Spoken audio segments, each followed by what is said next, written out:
Park rangers have some of the coolest jobs out there in my personal opinion. Personally, what can be cooler than working with wildlife and being out in nature every day?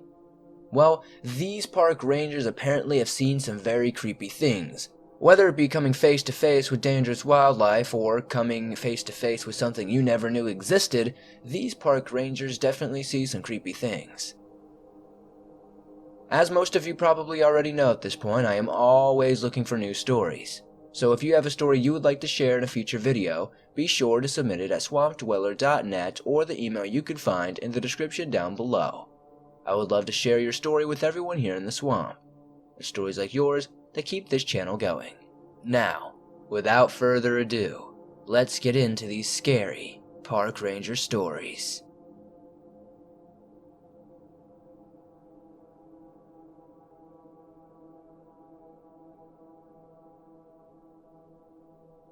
For the purposes of the story I'm going to tell, you can call me Walt. I've been with the park rangers for about 17 years now. This story takes place about 10 years into my career. I want to stress that although this was a pretty scary experience, it has not changed my view on my job. I absolutely love my job in the outdoors. I work in a park in Kentucky.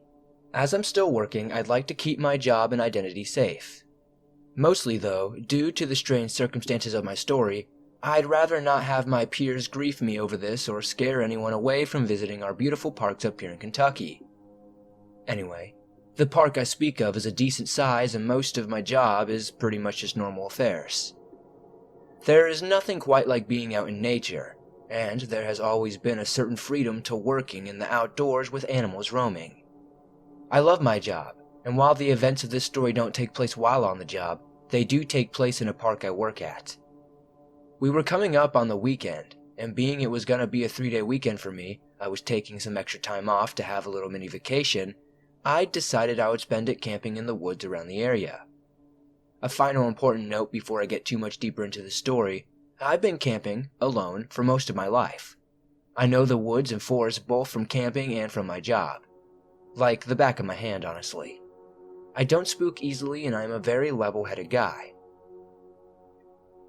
Anyway, I take off Friday through Sunday, so I can come back Monday and take over for another ranger who is going to spend the next week off for a wedding.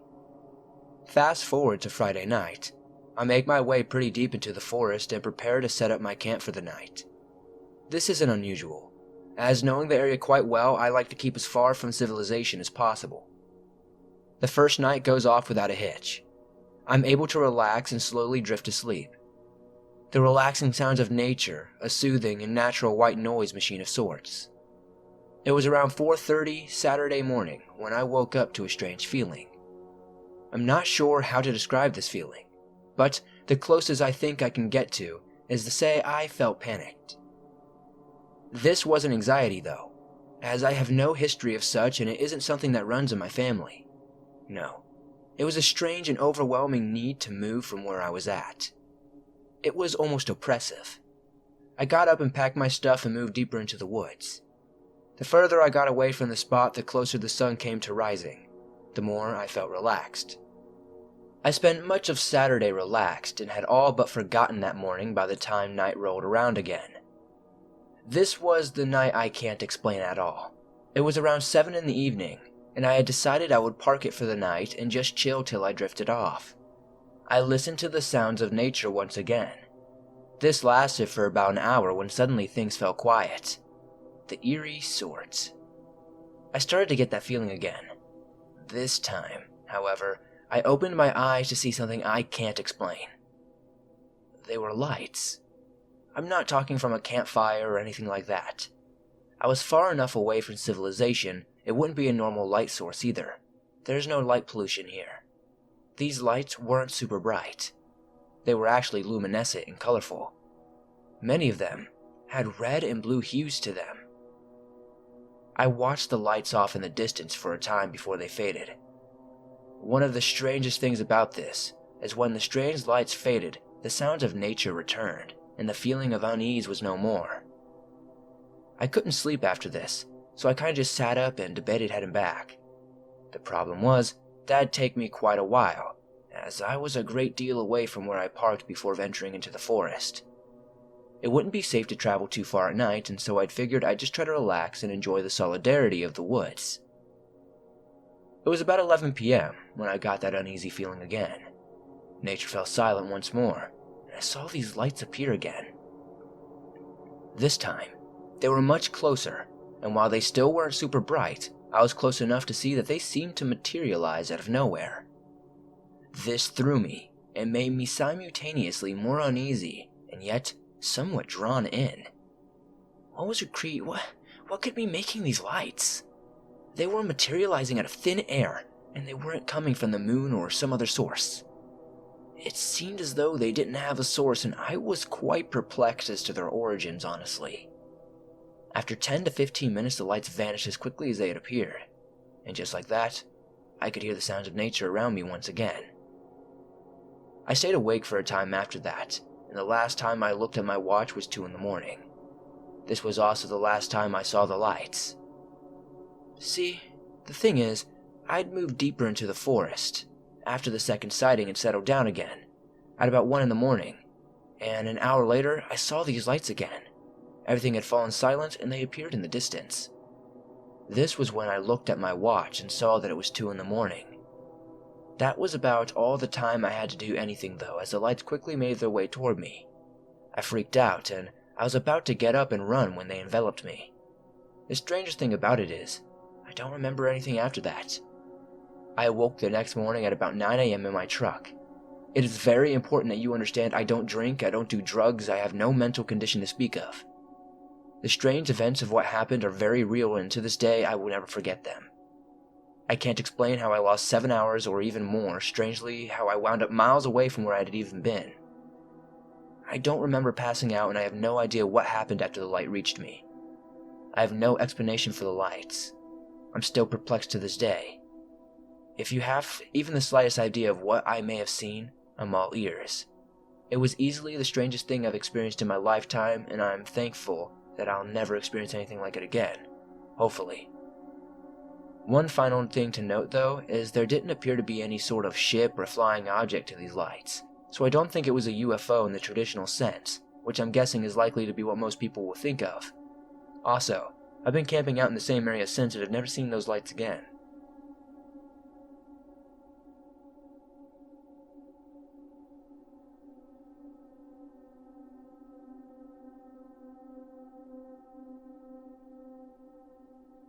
You can call me M. I used to work for the park rangers, and I worked in quite a few parks in Montana. They are all very beautiful and quite large. What happened to me isn't common, so please don't be deterred by my story. Montana is a beautiful state with many wonderful parks. During my time as a park ranger, I was blessed with a 20-year career full of great times and beautiful sights. All that said, the scariest moment of my career was hands down what happened to me on a day that seemed like it was going to be like any other day. I was patrolling around Glacier National Park, and things were going like any other day. Things started off nicely with some light cleanup and a fresh cup of coffee. I was feeling chipper as it was almost the weekend and I was going to be off for once. It was as I was out patrolling that things went sideways. I heard what I believed to be a mountain lion. Now, this wasn't too much of a problem except for the fact that I was in an area closer to people. There are many sites around this massive and beautiful park, and plenty of them are areas far away from the general populace. That said, it becomes a problem when some of these wild animals start trekking in areas where people frequent. Thinking I'd best check around, I began my search.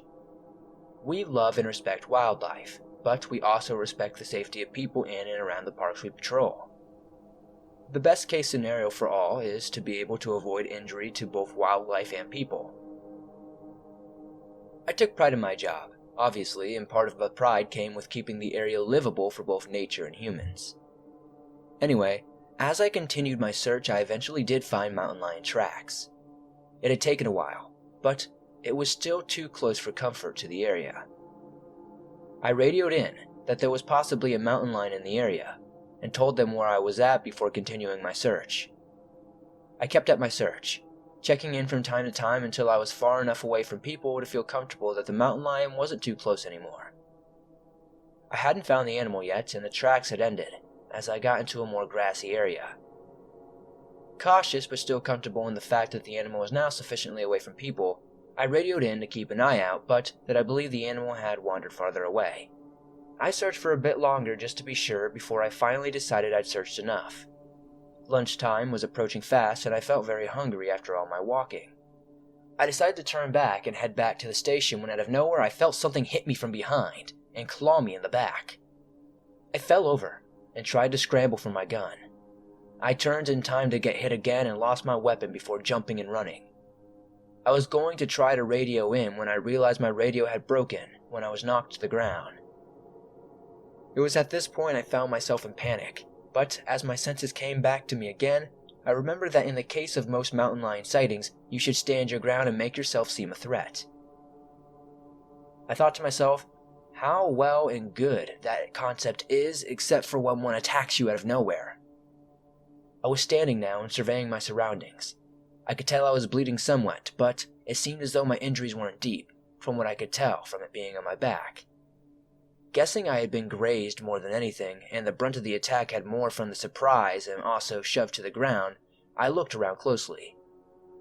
The mountain lion had disappeared, but I couldn't take the feeling that I was being watched. Perhaps it was my paranoia at the time or the shock of the attack, but I couldn't get rid of the thing, or that feeling. I cautiously looked for my sidearm, but I couldn't find it. Being unable to shake the feeling of being watched, I headed as fast as I could toward the main station. At this point, I was quite a ways away, and was terrified that this thing was going to attack me again. I went as fast as I could.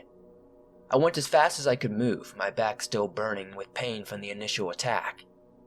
As I was starting to think maybe I'd be okay, I heard the distinct sound of a mountain lion crying out from somewhere behind me. I booked it and ran faster, now only glancing back from time to time to see if I was about to be jumped again. I could hear the mountain lion, but I couldn't see it anywhere. I continued running until I could run no longer. I took a breather and my eyes darted around the area as I scanned the area. I still hadn't shaken that feeling that I was being watched. I had to calm myself, however, as panicking was only making me more exhausted and was making it harder to breathe on top of my running all over the place.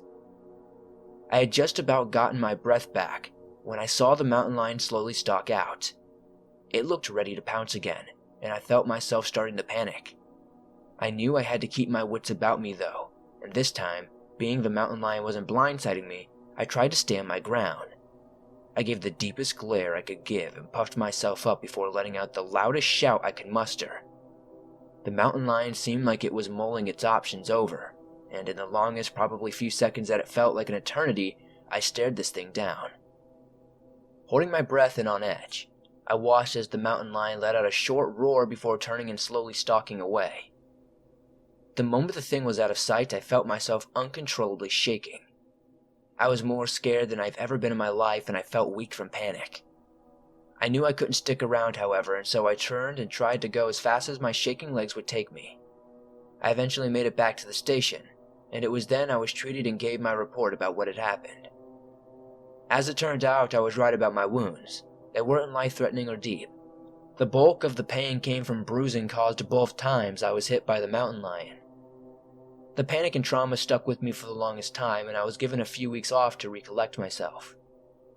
I'm still wary any time I hear a mountain lion, but the trauma has lessened a great deal over the years, and I still loved every moment of the remainder of my 20-year career with the park rangers. I shared this story partially to caution people to always be aware of their surroundings, especially when camping or while out in areas of parks you might assume are safe due to high human traffic. Nature was here first, and you should always respect that. That said, I'd also like to state, attacks like mine are not common, and my story should in no way make you avoid the beauty and majesty of the many beautiful parks around our wonderful nation. So, if you take anything from my story, it should be this. Just be aware of your surroundings and be safe, and you'll be just fine. Also, go outside every now and again and enjoy the nature. Too many people nowadays are glued to their phones and are unaware of the beautiful world around them.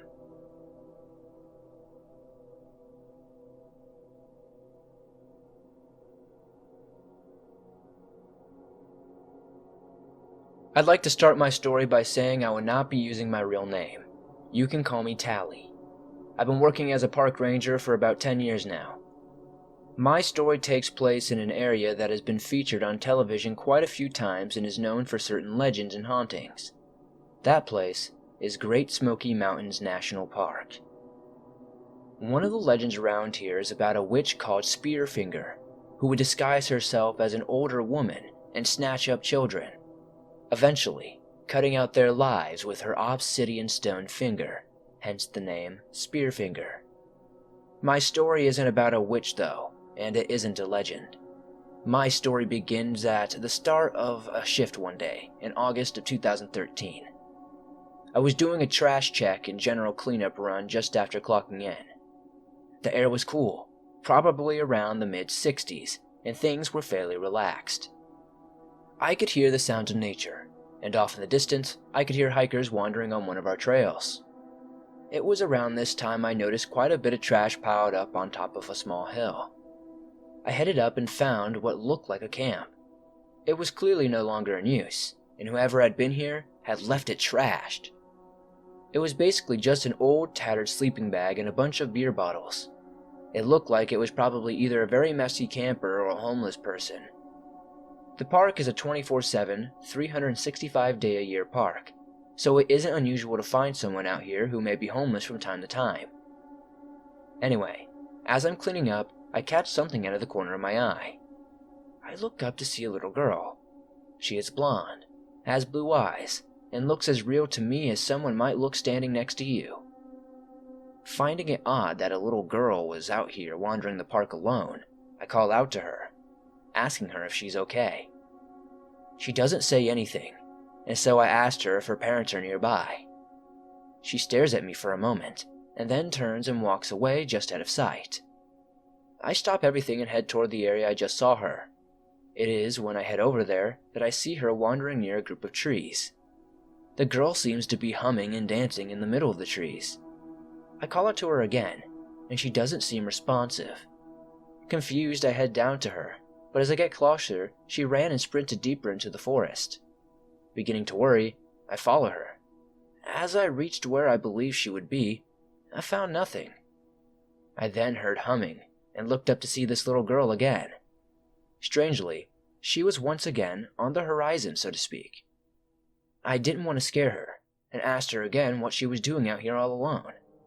I asked her where her parents were, and she looked at me, but she never answered. I didn't approach the girl any further as I didn't want to scare her away. Instead, I tried to radio the main station. I'd found this little girl and was hoping that somebody could help me out. Strangely though, my radio wasn't working. I asked the little girl if she was alone, but she never said a word. After a minute or two, I tried to follow her again, but she ran away. I followed this little girl off and on for what seemed like hours until I saw her at the edge of a steep drop-off. I approached the girl slowly, informing her I was here to help. I asked her to come closer. She just stared at me. I was about to ask where her parents were once more when I reached her. I held my arms out and looked her in the eye before telling her, "Sweetie, I'm going to help you find your parents. It's okay." She smiled and ran toward me. I was getting ready to hug this literal girl and carry her to safety when I felt the oddest sensation. It felt like a cold chill ran straight through me. It was at this moment I realized this little girl had walked right through me. I turned around in shock and not sure what to say when I saw her smile disappear before my eyes. I want to make it very clear as a park ranger I don't do drugs. I hadn't been drinking and I wasn't sick or delirious. I had followed this little girl deep into the forest, hoping to find her parents and get her to safety, but instead I was left with the oddest experience I had ever had in my life. I didn't bother reporting the little girl, but I did search the area after she disappeared just in case. There didn't seem to be anyone missing, and there was no children missing either. I looked in multiple time frames as well, and I just couldn't find anything. It was just an odd encounter, and one I'll never truly be able to explain. I'm sure there are going to be those who doubt my story, but I know what I saw and I still remember it like it happened yesterday. Seeing what I can only guess was a ghost was odd enough, but seeing one in broad daylight, I didn't think that happened. There is a story around these parts about a man who was murdered while searching for his missing daughter, but I never saw a man, and he is said to appear to hikers as a bright light. I'm also not so sure what his daughter is supposed to look like, and I don't believe the ghost girl I saw has any relation or real connection to the legend itself. Anyway, I appreciate you sharing my story, and anyone who hears this, have you all ever had anything similar happen to you in your life?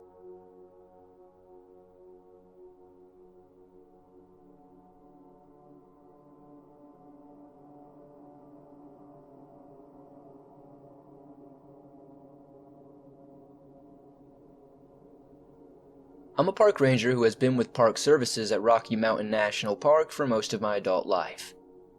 It was my first job and I never really looked back after that. We are open all year and as such I work in other parks from fall through spring every year. This happened during the month of June back in the mid-90s. I haven't shared it with anyone prior to now as being a park ranger. I didn't want people to think less of me for the situation. It also, for these concerns, that I won't be sharing my name. Anyway, I went camping while off duty one late night on Wednesday. I was familiar with a lot of woods, but I wasn't completely comfortable as there were plenty of areas I'd never been on account of the fact that the park is a decent size. Like most campers, I think the idea of camping, especially alone, dictates I get out of the way and away from as many people as possible. It gives you that nice feeling of just you and nature. I knew going into this that there was a chance that it would be raining that night, so I came prepared with a tent. The night was nice and I found myself a spot out of the way of most of the everyday tourist type of campers. I packed light overall and basically had my backpack with the tent, some food, and that's all I needed for the night, as I didn't plan on spending my entire time out there. It was while I was eating dinner. I'm not sure what time it was as I didn't really pay attention to the time while camping, that I heard a strange cry coming from deeper in the woods. I was a little weirded out, but I didn't feel afraid. There were all sorts of things out here and you never knew what you might find off the beaten path, so to speak. I ignored the sound and continued eating my beans. It wasn't long before it started raining. I put out my fire and went inside my tent thinking it'd be okay and relaxing sound of the rain would be a good way to sleep. It was for a short while. This was until sometime in the night when I heard what I was certain was the sound of a bear looking around my camp. Startled awake by the sudden roar, I watched through my tent as the bear rummaged around, sniffing for food. Freaked out and not wanting to become a meal myself, I stayed as still as possible and grabbed my .44 Magnum I kept on my person and aimed it toward the bear just in case. I waited for what felt like forever for this thing to move on, but after a time, it seemed to sit still and stay in place. Thinking I'm screwed and going to have to kill this bear to get out, I readied my weapon, terrified of the possible consequences of what would happen. If I somehow didn't kill the bear after the first shot, I was readying myself to kill the bear when that loud, odd sound I heard from deeper in the forest before rang out again, but this time much closer. I watched as this bear stood up and seemed to whimper before running off in the opposite direction. I was hit with two feelings at this point. One was elation as the bear was no longer a problem, but very soon after that, I was hit with terror at the thought of that something was out there that had scared a bear away. I heard heavy footsteps, and the ground shook slightly as whatever was out there walked around. It wasn't until it turned away and walked back in the opposite direction of the forest that I got the courage to get up and see what was out there. It was then I began to shake. I saw a creature that was at least 9 to 10 feet tall walking off in the distance. Part of me thought about following this thing, but I thought better of it and decided instead to turn tail and pack my stuff up and get the heck out of Dodge. I eventually made it back to my truck and went home. Later research has me believing now that what I saw that night was a Bigfoot. At least, maybe I got a glimpse of one. I only saw it from the back and didn't dare chase it. I don't know how many things can scare off a bear. This thing seemed to do it effortlessly and immediately. I'm not saying I was ever in danger, but I don't think it would have been wise to try and follow it. If anything, I'm inclined to believe that the thing saved my life potentially. I don't know that I'd be here today if it hadn't shown up. Any number of things could have happened if that bear had attacked me. I could have missed my shot and gotten mauled to death. I could have hit the bear and still gotten mauled to death. My point is, I don't feel my likelihood of survival would have been high had that bear started rummaging in my tent. Needless to say, I'm much more careful now and tend to camp in more populated areas. I never talked to anyone at my job about my experience, as I didn't want to damage my reputation or be labeled as that crazy guy that spins tall tales at work. At any rate, I now believe in things like Bigfoot, but I don't think they mean us harm. In fact, I'm more inclined to believe they might be curious or just wish to be left alone. Regardless of what they may be or their intentions, I'm grateful to the one that showed up that night. I'm likely still here today because of it.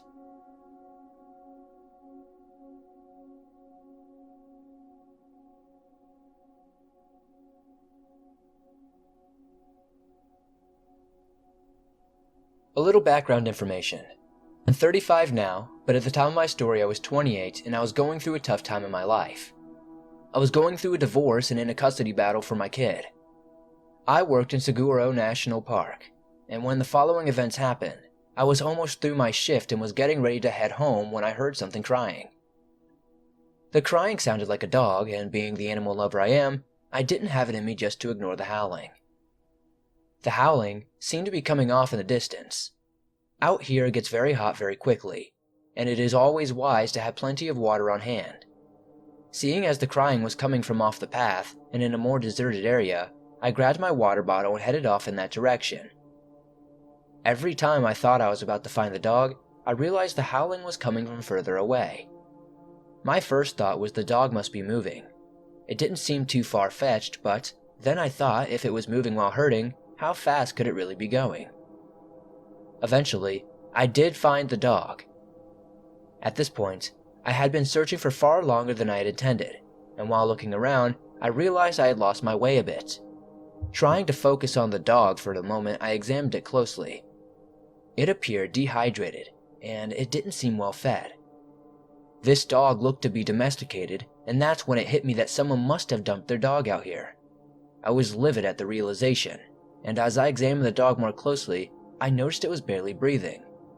I tried to give the dog some water, but it didn't seem to even consciously notice I was there.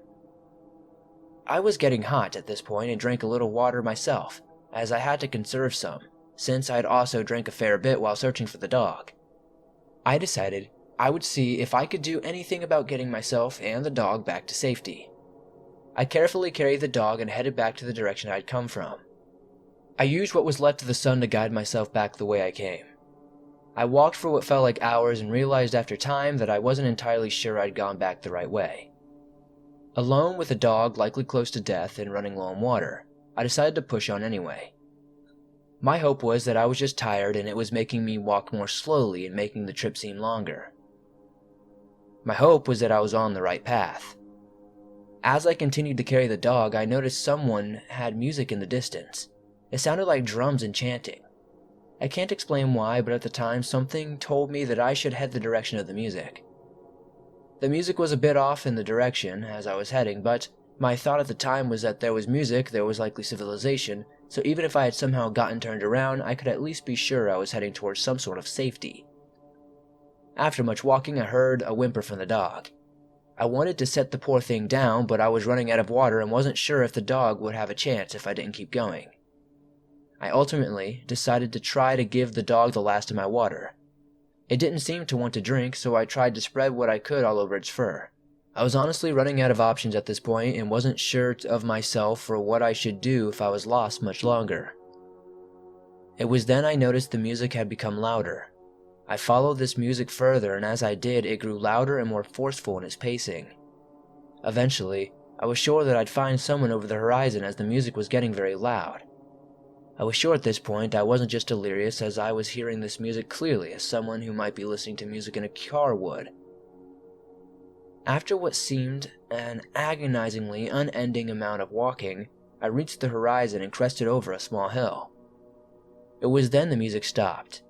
Before me lay a path, a familiar path. I was back where I had started, and my cart I had ridden on was right there, unattended. I don't have a music-capable radio on the thing. There was no one inside of me. I set the dog gently in the back of the cart and drove back slowly to the station. When I got there, I explained to my boss, who had waited up because he was worried about me. He wanted to know why I was so late getting back. He said he was close to calling a search, but understood why I did what I did and was quite happy to see I was going to be okay. After asking if I needed medical attention, I explained I just needed some time to rest and some water, and I showed him the dog. We got animal services out there, and with much time, care, and attention, they were able to nurse the dog back to health. The dog is now happy, healthy husky that I named Chance. I have adopted it and it lives with me now. I'm grateful to be alive today and to have Chance. I unfortunately lost my custody battle and am now divorced. That said, that difficult circumstance aside, I'm quite happy today. I've recently begun dating someone for a little over a year now, and I hope someday to start over again. Chance is a super happy dog, and I'm grateful for every day that I get on this earth. The thing is, I wouldn't have been alive, likely, had I continued the path I was initially following.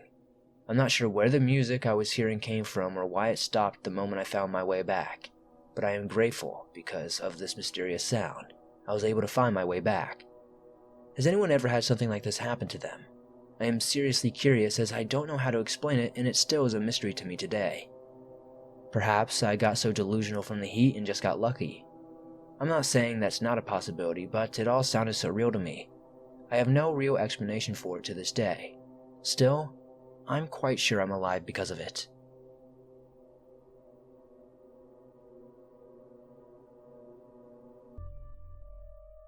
In all my years as a park ranger, I've always found it to be a very rewarding experience. There is no better job in the world, in my opinion.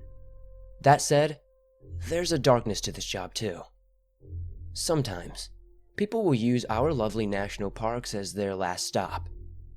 There are a few things as mortifying as finding someone's loved one lifeless. It's a sad reality of life, and we try to let people know where they can find help, if need be, for thoughts and feelings that lead them to want to take their own lives. I've worked all around our wonderful nation, but the following story takes place in the forests of Washington. We'd recently had someone take their life, and after holding several community events, I volunteered to do some work off the clock. It wasn't required, but I decided I'd patrol the parks at night and keep a lookout. I felt it a bit of a personal watch to have, as I'd lost one of my own family members to suicide. Well, the first night of my patrol, everything was quiet and calm and relaxing. I could hear the beauty of nature out and about. The air was nice and cool. Now, I'd do these watches where and when I could, and I usually had one or two other rangers who would swap out with me. Everything was calm until the third watch. It was then that things took an odd turn. I was patrolling, radio on me, as you can never be too safe when it was starting to go haywire. At first, I thought it was some sort of interference, as it was giving out a loud static sound. Then, I heard someone on the other end. They were crying, and so I tried to radio back, asking them who they were, where they were, and if they were okay. The sound of crying continued, and was soon followed by noises I couldn't explain, before my radio suddenly died. This was strange, as I keep my radio charged, and I had only just left the station with my fully charged radio before this happened. A bad battery, perhaps, I thought to myself, as I headed back to the station and plugged the battery into the charger, before swapping it with another one. I was about to head out, when something came over the main radio. The truly strange part was the radio adjusted its own frequency and channel. That's when I heard from the main radio the same crying. As I was about to respond, a strange, warped tone came through the channel. That's when I heard from the main radio that something unintelligible was coming over it. At the same time, the same unintelligible speaking came on my portable radio. I hadn't even turned it on yet. This was quickly followed by a high-pitched sound, and then everything went dead. The battery on my radio wasn't working, and all the others were showing drained and recharging. I checked the main radio and was getting nothing. I thought we'd lost power, and so I went to check the fuse box. Everything suddenly came back too, and there was a loud screaming from the main radio. It sounded like a woman in distress. I tried to radio back, but nothing happened. There was then a disturbing humming. It was like many voices all humming at once. After that, there was only static. I tried to radio out, to make phone calls. I could do nothing. The remainder of the night I spent patrolling and keeping a close eye on things. It was around 4 in the morning when the static stopped on the radio, and everything went back to normal in the station. I put my battery on the charge and then decided I'd stay the remainder of the night in the station itself. While patrolling, earlier in the night, I couldn't shake this sound. I guess the best way to describe it would be a low moaning, but I'm not even sure that would do it justice. The final 2 hours of my watch ended and I headed home. As I headed home, I swear for a second I saw a woman in tattered clothing and bleeding, walking along the road. That said, I blinked and she wasn't there anymore. She had short blonde hair and looked to be in her 20s. Maybe, it's hard to say. She stood about 5'2" from the glimpse I got. Figuring I needed a rest, I pulled over, scanned the area for a bit, and once I was sure I was probably seeing things, I continued home.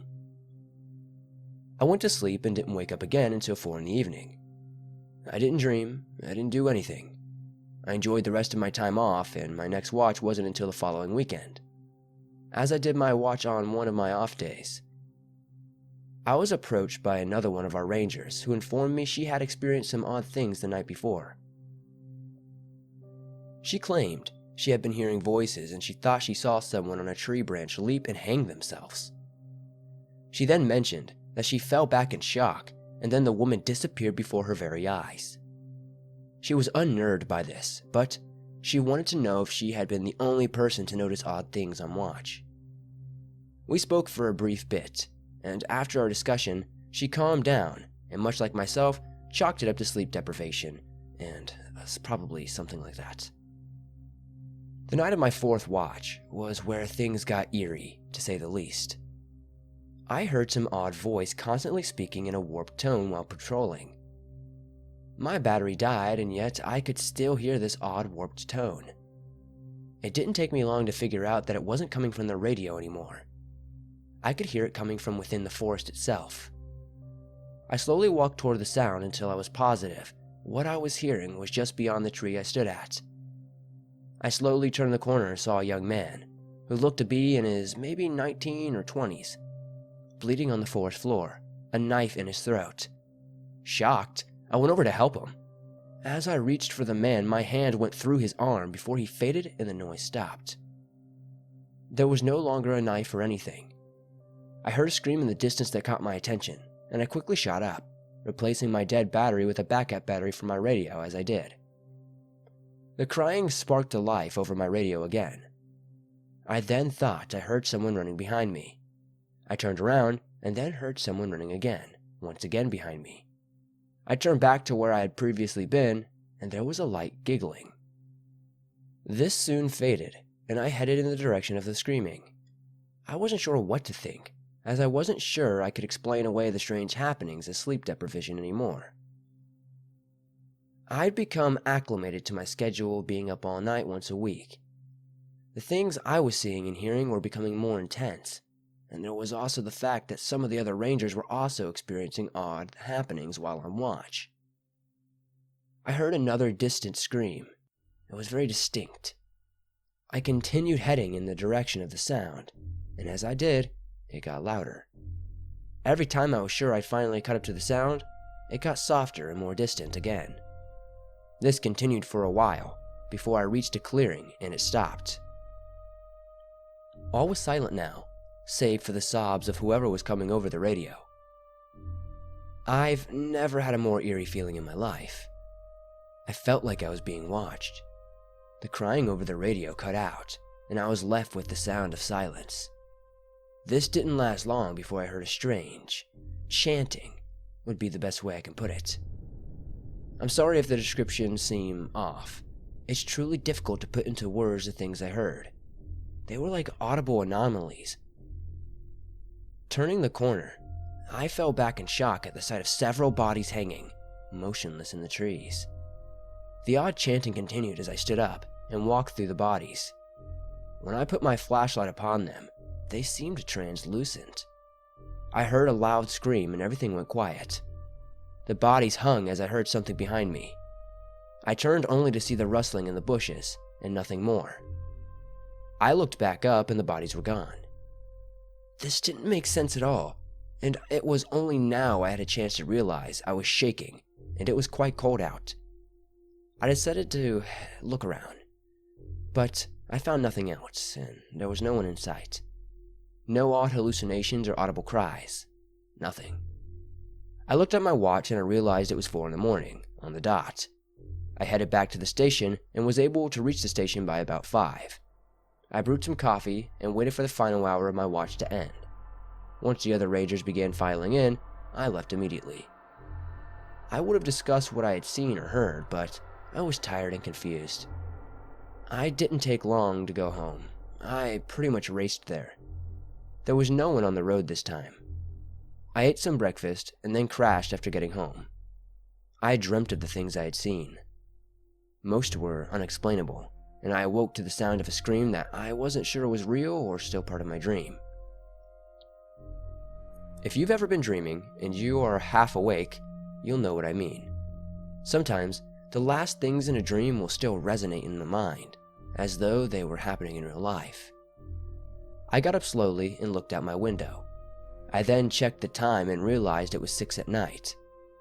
The rest of the night was uneventful. Over the course of the next week of work, I talked with others, and they had some experiences similar to mine. They, in turn, shared some of their own stories. The crying was a common part of the equation. The batteries draining, the strange auditory and sometimes visual quote-unquote hallucinations were experienced by all of us. They weren't always the same ones, but they all happened. We weren't sure what to make of it, but after going and getting a few more volunteers on board for the watch, we decided from now on to do watch in pairs of 2. It just felt safer, and we now had the numbers to do so. My 5th watch was with a ranger we'll call Patty. Almost as though, on cue, night fell and the crying started up over the main radio. I told Patty I'd take a radio and several backup batteries and head out to search the area, and if she would be alright with staying on the main radio, alone. I wasn't sure if we'd be able to get through to one another with the odd happenings, but I figured it'd be best for one of us to stay at the station, and we attempted to keep contact in the meantime. I told Patty to lock the door and not to answer it unless I did a specific knock, which we said ahead of time.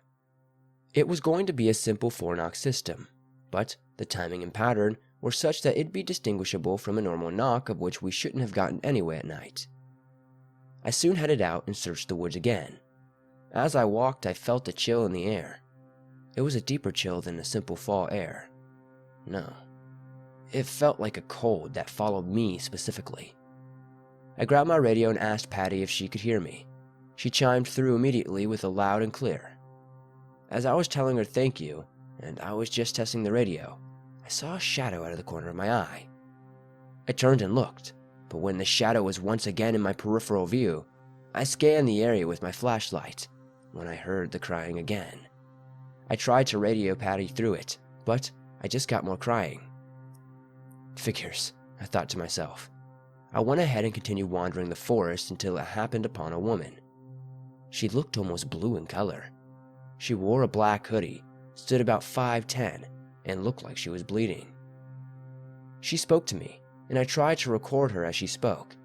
She just kept repeating, "I'm sorry," over and over again. She seemed to be crying now, and reached her hand out. I reached out to touch her, but she vanished. Confused, I checked back on the recording I made on my phone. There was a static where the woman's voice should have been, and no one was even in the footage. I searched the area for any sign of someone, but I found no one. I was about to head back to the station, figuring I'd been out long enough when I heard the woman's voice over the radio. "I'm sorry," she repeated again and again. This continued as I wandered the forest. I tried to radio Patty again, but I got nothing. I was clueless as to what was going on. This didn't seem natural, and I was convinced something strange was definitely happening in the forest. I didn't wait for a second, I didn't believe it was hallucinations at all anymore. I just labeled them as such because I can't explain the things I experienced. I decided to head back to the station after a while to check on Patty. When I got back, I saw a very disheveled and paranoid-looking Patty on the radio. The door to the station was open, and she was crying. She started stammering and speaking faster than I could keep up with. Once I got her to calm down, she explained that someone knocked using the code we agreed upon, but when she opened the door, there was no one there. She then said she felt this extremely sudden and irrational sadness overtake her. She felt like something or someone had taken control of her mind. She was very erratic in responses to me, but from what I could make out, she claimed that she could hear someone whispering to her. In her mind, she couldn't quite hear what was being whispered, but when it would happen, she felt like she wanted to hurt herself.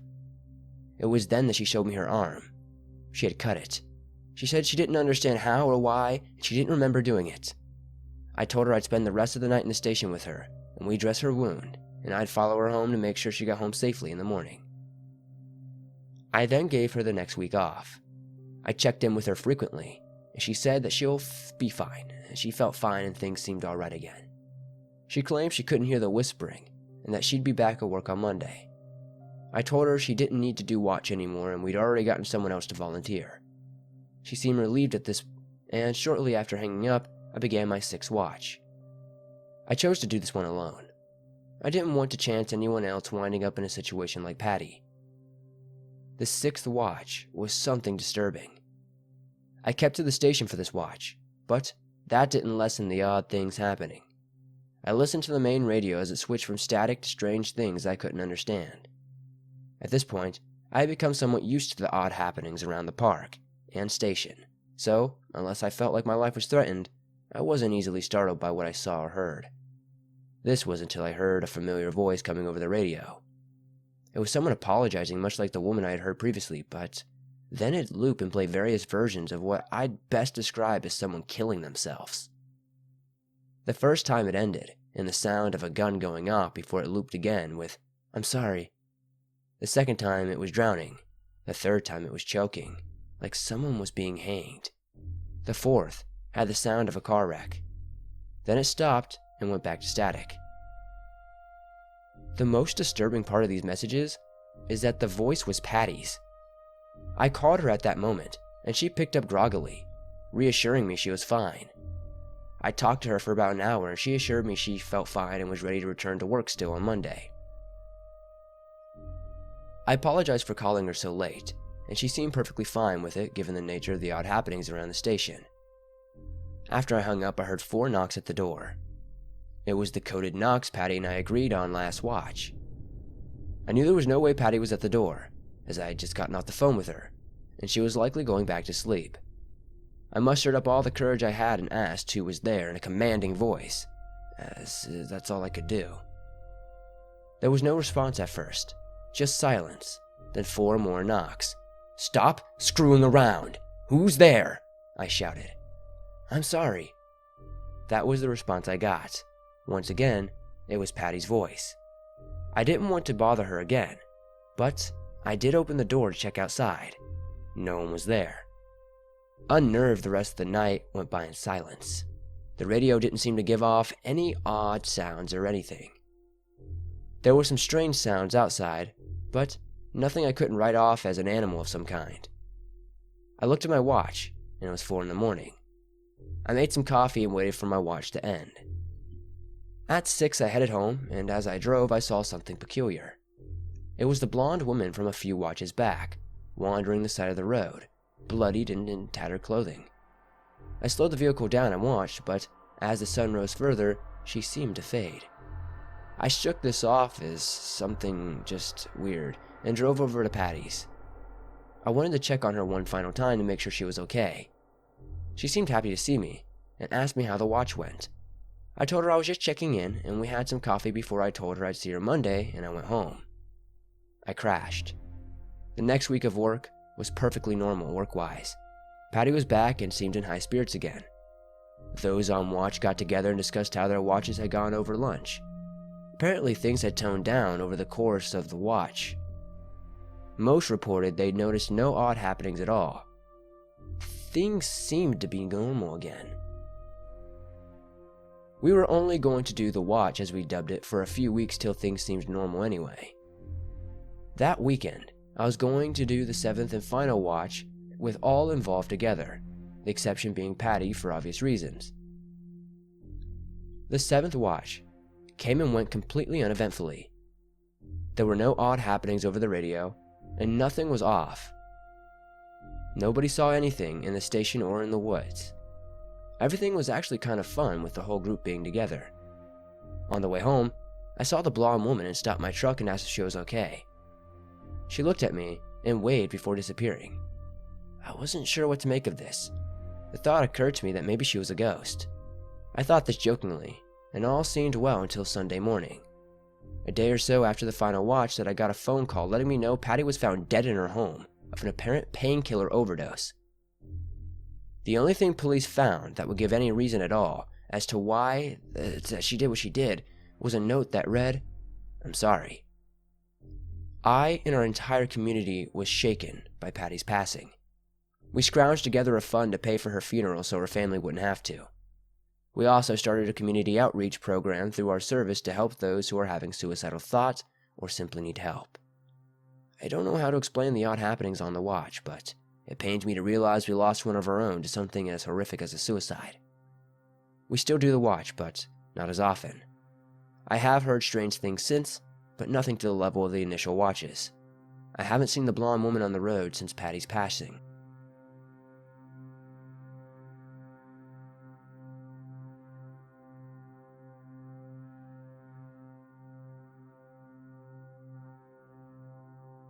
I don't know how many of y'all actually believe in demons or the supernatural, but I was a skeptic for most of my life, including my time as a park ranger. That is until the summer of 2013 when I had the oddest experience I have ever had in my lifetime, even until this day. For the purposes of the story, you can call me Hank. I work as a state park ranger in Alabama. I've been doing this job for 14 years now, and I've seen every manner of wildlife you can imagine. The things I'm going to describe are strange, to say the least. I know how crazy they're going to sound, but I assure you, I saw what I saw. Anyway, I started my shift like any other. I did some cleaning, made some repairs, and had a chat with some of the locals. Growing up, I always loved nature, so it was natural that I got a job as a park ranger. If you love nature, it's the greatest job you can get. After lunch, I headed out to the patrol area and watched the wildlife. It was while walking, I heard something behind me. I turned around and I saw a dog. Now, you're probably telling yourself right now, "Aw, that's sweet, a doggy." You are probably mentally petting the dog right now, right? Well, trust me, you wouldn't want to pet this thing. It looked a lot like a Doberman, but its fur was all black. This dog sat on all fours and was my height. Keep in mind, I'm 6'2". I remember being weirded out, but thinking, okay, someone lost their dog. A really big dog. The thing is though, I couldn't see anyone nearby. The vibes this dog gave off were just downright creepy. It wasn't just its unnatural height, but there was an almost dread that hung in the air around it. I slowly approached the dog anyway, in the hopes that I could find its owner or help it out. Despite my off feelings about this dog, it's an animal, and I'm an animal lover at heart. As I approached the dog, it got up and ran off. The dog moved quickly, and I was just unable to keep up with it. I reported seeing this dog to a few other rangers, and they said they'd keep an eye out. The remainder of my shift was pretty relaxed. A few weeks go by, and while I'm on another patrol, I see the dog again. It's a bit off far away in the distance, and it's just sitting on all fours staring. It wasn't staring at me per se, but more like it was overlooking the park itself. I was curious and radioed out that I'd spotted the dog again.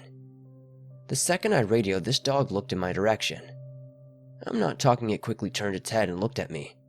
I'm talking an unusually calm, deliberate, and slow turn of the head. It stared, got up, and ran off again. I told the other rangers where its nearby whereabouts were, but they just couldn't seem to find it. We decided we'd go about our business and keep an eye out once again. The rest of the work week came and went. The next 2 weeks there was no sighting of the dog. Then, on a Tuesday morning in August, something very odd happened. I saw this dog again. It appeared to be in a hurry. I quickly ran in the direction I saw the dog move and radioed to the other rangers that I could see the dog again. It didn't take long for everyone to meet up, and just up the hill the dog sat there, its back to us, looking down at something. We rushed up the hill to look over to see someone laying on their back motionless. We immediately called the paramedics, and I rushed over to start CPR. I tried with all my might to help this person, but I believe they were just too far gone. The paramedics arrived to find a lifeless body and many of us looking sullen and distraught. I remember trying to hold back tears and repeating over and over again, I tried. I'm sure I was in a bit of a fuss, but as I was brought over to be checked out by paramedics as well, I remember someone trying to question me. It was all kind of tuned out in my head though. You know how in movies, during scenes of trauma, how sometimes people will be talking but it's like they're on mute. That's the best way I can describe it. I could see this paramedic's lips moving, but no sound was coming out. I saw something even more shocking. Up the hill, the dog stood there. Next to the dog was a woman in a black dress. My first thought was this dog had an owner after all. That's when I saw something that to this day, I can't even begin to believe happened, despite seeing it with my own eyes. The body we found was a woman currently being taken away to the morgue. It was a jogger who looked like she could be in her 30s, with blonde hair and a ponytail. I'll always remember her blue eyes as they stared at me from the hill. She looked comfortable, relaxed even. I remember staring and pointing at the hill, but no words would come out of my mouth. I wanted to scream, but I couldn't get a word out. The paramedics looked into the distance, but they didn't seem to see anything. I, however, saw the dog, the woman in black, and the jogger. I also watched them turn and walk away until I could no longer see them. I tried running up the hill. I looked high and low until I was eventually rounded up again by the police and paramedics, and I found no sign of anyone. I tried to explain what I saw when I could speak again, and I was promptly told it was likely a side effect of my shock. The thing is, though, I don't buy it. It was too real. Also, others had at least seen the dog several times before the woman's passing. I'm quite sure what I saw was real. I'm not sure how to explain it. It was easily the strangest series of events I've ever experienced in my life. I still work with the park rangers and I still love my job, and I haven't seen the dog or woman since.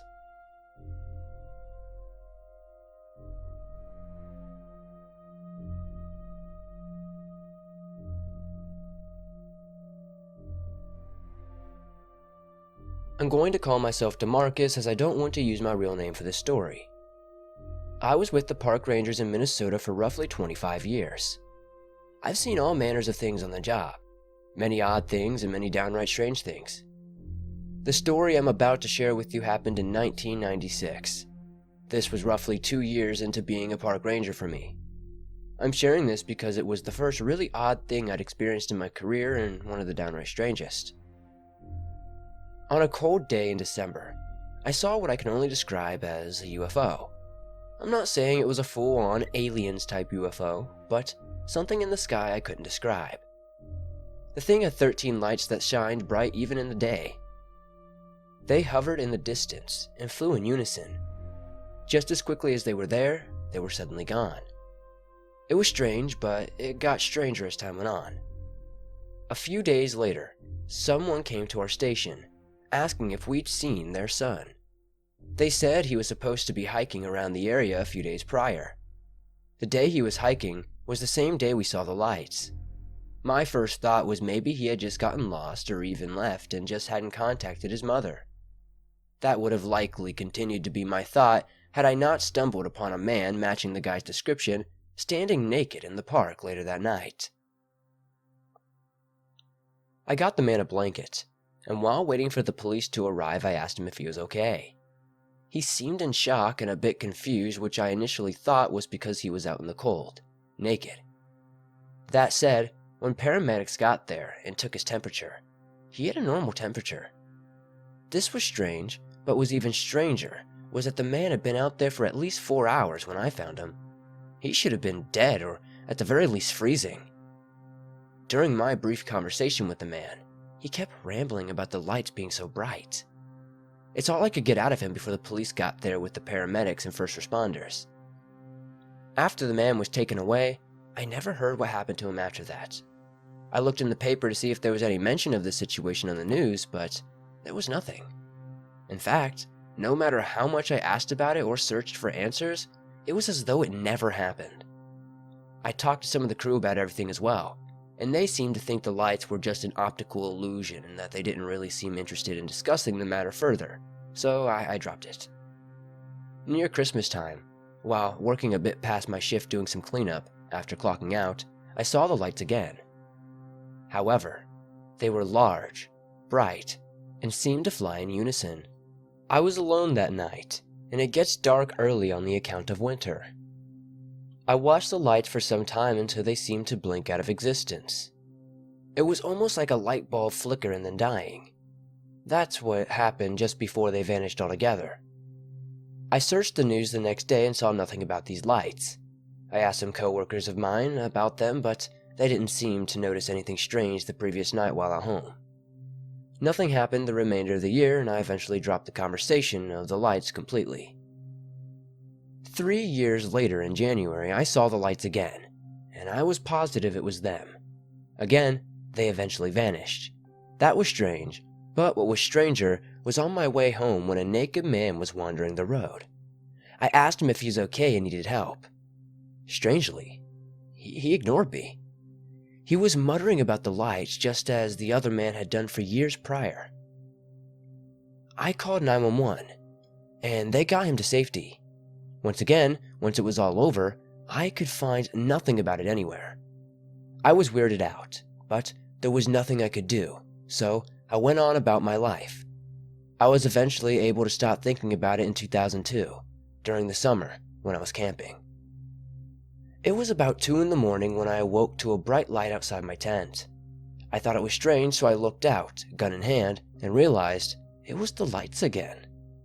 They seemed to scan the woods and made a low humming noise. I could visibly see these lights as they were only a few feet above the trees. I was freaking out when I saw them converge around my tent. I tried to go back in, but my tent seemingly vanished. The lights circled me, and it only felt like seconds, but the next thing I remember, I awoke in the woods naked. I remember being disoriented and feeling thrown off. For the next couple of days, every time I dreamed, I'd see the lights. I saw things I don't even know how to put into words. Once I had my wits fully about me again, I went to see a doctor. I was told I was in perfect health and it was likely that I had a panic attack or some sort of anxiety-induced hallucination. I remember being very angry and being so quickly passed off as just stress. I promise you, this wasn't an anxiety-induced hallucination. This was very real. I haven't seen the light since, but every now and again I get nightmares about these things I can't explain in the light themselves. I'm not sure what happened, but I believe I could have been abducted. I know how crazy it sounds, but ever since this incident, I've strongly believed in intelligent life among the stars.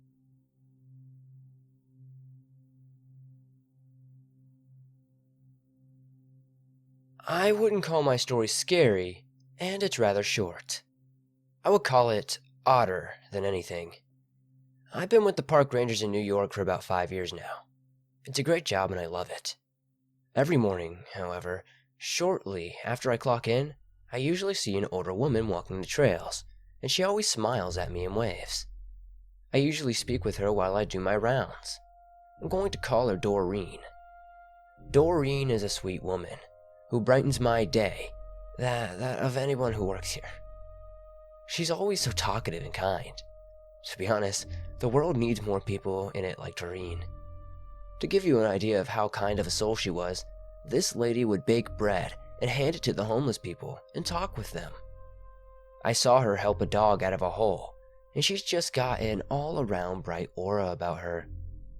Doreen was probably in her early 90s back during the time that this story takes place. Anyway, every morning like clockwork, we'd talk, and throughout the day, I'd see her as well. Every Friday, just before we clocked out, she would come to us with water and a story of her day. We looked forward to Doreen's stories just before we were out for the weekend, the exception being the weekend crew who would see her then as well. I remember one particular Friday evening when Doreen told us about her day. Shortly after she finished regaling us with the tales of going around town, keeping fit, and helping everyone she could find who needed help, she pulled me aside to talk to me. Normally, on a Friday, though I love my job, I'd be hightailing it to home to enjoy my weekend. That said, Doreen is so sweet.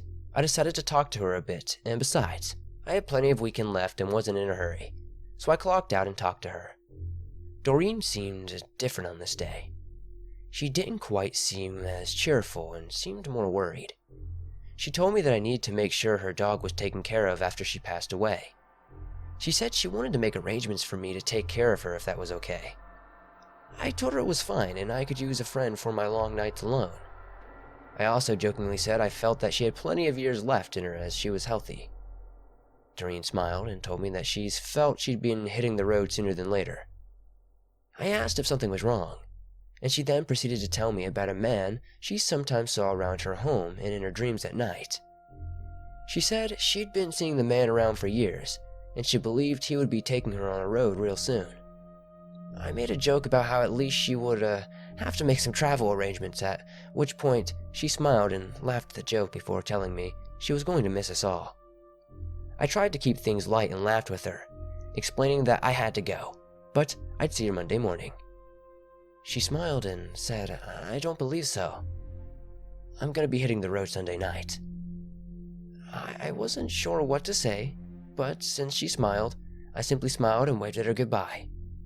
I didn't know it at the time, but as I'm sure you've guessed it by this point, I never saw Doreen again. Late that Sunday night, I got a call that she had passed away peacefully in her sleep.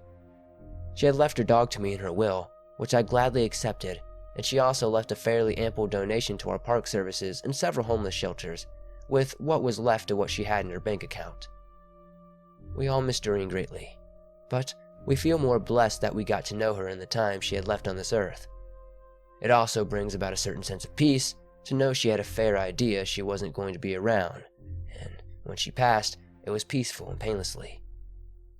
I won't pretend to know how to explain Doreen's visitor, but she passed when she said she would, and now I am the owner of the sweetest Siberian Husky I've ever met.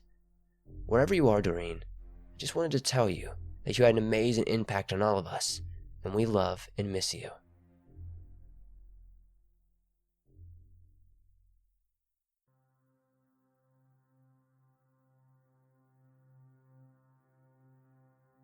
I won't be giving my real name or any name, and I'm sure you'll understand why shortly. I will say I worked for the park rangers for 10 years before I quit. I quit due to some strange things happening around the park that eventually made their way to my home. I felt and still feel threatened by everything that happened, so I'll only say I live somewhere in the northeastern part of the United States. To jump right into things, it all started around 2014 when doing my morning rounds. I found a deer mutilated in the park. It was a little way into the forest, and not where most of the general public would be wandering, but it was close enough by that it was a bit weird and unnerving. I reported my findings and did all the necessary paperwork associated with it. The next day I found a raccoon spliced open and hanging from the station door. Its innards were left on the doorstep. This was obviously reported as I was the first person in that morning. The fact that I was the first person in that morning was something that also bothered me. I tried to shake it off as a coincidence, but as time went on, it seems less so. 3 nights later, while off shift, I was relaxing in my former home around 10 p.m. when I heard a knock at my door. It was 3 distinct knocks, slow, methodical, and loud. I soon opened the door to see what was up, only to find a bag lying at my doorstep. I freaked out and called the police, as I didn't know what was in the bag, and I'm not prone to opening things left on my doorstep. I eventually did find out that in the bag was the chopped up remains of a dog. I felt sick to my stomach, and I remember vomiting soon after. It was the usual questions. Do I have anyone I consider an enemy? Is there a reason someone would leave this at your doorstep? On, and my answer was no. I had no clue why someone would do this.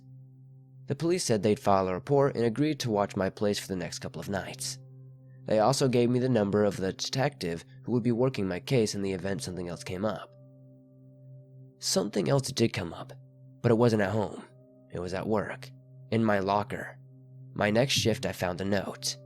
The note had read, "Horned figure's face," and that was it. I asked around with the other rangers and made a serious point of letting them know if someone thought this was a funny joke, they were dead wrong. That said, no one had seen anyone near my locker or claimed to have any knowledge of this. I could tell they were serious, and while I'm usually good at reading others, they left me no reason to believe they were lying. The police checked things out, and I was given the rest of the week off work. I tried to embrace this and relax. The week was paid time off, so it was basically a vacation. At least, it would have been a vacation if I wasn't so shaken up. I felt at this point, I was being targeted. The only thing that came to mind was the fact that I was the first to respond to the initial deer found. Still, would whoever was doing this know that? The more I thought about it, the more paranoid I got. I started to question my coworkers again in my head. It seemed like whoever was doing it had to have some sort of access to my whereabouts, my workplace, etc. I keep a gun in my home and I'm single, so I don't have to worry about anyone getting a hold of it besides myself. I keep it hidden, but close to me at all times. That night, or morning, depending on how you want to look at it, I woke up at 5 to 3 deliberate knocks at my door. I opened the door and found a postcard with the same symbol from the note in my locker. I called the police, and they filed another report. I was frustrated at this point, and this would only further be the case a week later, when I finally returned to work. Someone was watching me that day. I know this because as I was working, I looked up to see the symbol painted on a tree. I then looked around and saw someone wearing a red hood and a mask that had the same visible features of the symbol on the note and card. I screamed partially out of fear, but mostly out of anger, as I was getting tired of this game that was being played. I was offered more time off, but I figured that'd only give me time to worry or start getting paranoid or even angrier, and as such, I decided to keep working. I figured it was probably some messed up punks lurking around and playing games. A few days go by and I see the figure in the red hood. It's just standing there, motionless, with the same mask. I rush over and try to grab the figure in rage, and am shocked to find it's just a robe and a mask hanging from a makeshift pole like a scarecrow. Inside is another note with the symbol on it, but this time, my name is written underneath. I called the police and they took a look at everything. The detectives that came out there were unusually quiet about the whole thing and simply took my report and almost seemed like they couldn't be bothered to do much else. It was off-putting, but so anger-inducing. I was over here, potentially being targeted, and they didn't seem like they truly cared. At least, that's the way I look at it. After this happened, I took the rest of the week and weekend off. The next Saturday night, while sleeping, I woke up to a loud, guttural screaming. I freaked out, grabbed my gun and went through my house, door by door making sure no one had gotten in. The entire time I did my search, I could hear 3 loud, deliberate knocks. They would stop, and a minute or two later they'd repeat again. I called the police, and while waiting I kept my gun close. I was furious. I wanted someone to show their face, as I wanted a reason to point and shoot whoever was harassing me, and get it over with or die trying. The police took their sweet-ass time coming, and eventually showed up at my door. To keep it short, I'll simply say they found a human head outside my door, and a card with the name of the victim and a symbol on it. Needless to say, I quit my job the next day and moved out by Monday morning. I don't want people to take me wrong when I mention my anger at the police in the town I used to live in. I realize there are plenty of great and hard-working men and women in law enforcement out there. Sadly, those in the town I lived in weren't that type. I found work elsewhere, in a different profession, and far away from where I used to live. I don't feel completely safe, but I also haven't seen any sign or hint of any sort of weird harassment where I live now. There are a lot of theories that could explain what happened or why I was targeted, but I'm not 100% sure. The best I could think is I was targeted by some kind of weird cult that is likely still out there. Why? I have no clue. I'm just glad I'm no longer living where I was.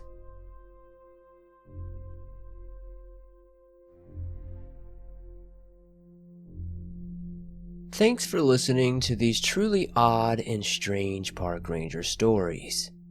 These definitely are going to change your mind about wanting to be a park ranger, if I do say so myself.